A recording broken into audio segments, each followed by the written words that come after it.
Hello everyone. Today we're going to see how to cancel your Amazon Prime membership on mobile phone. So the first thing that you have to do is to click on the person icon at the bottom of your screen. Then you click on the account button at the top.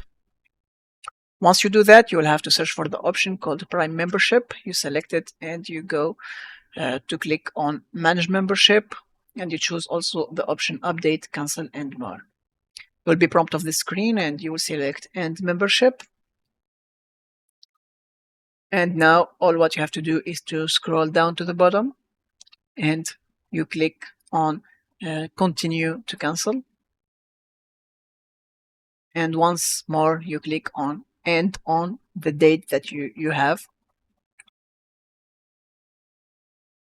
Once you do that, your membership is cancelled and you will be no longer charged from your credit card at the end of the billing cycle. Thank you for watching and don't forget to subscribe.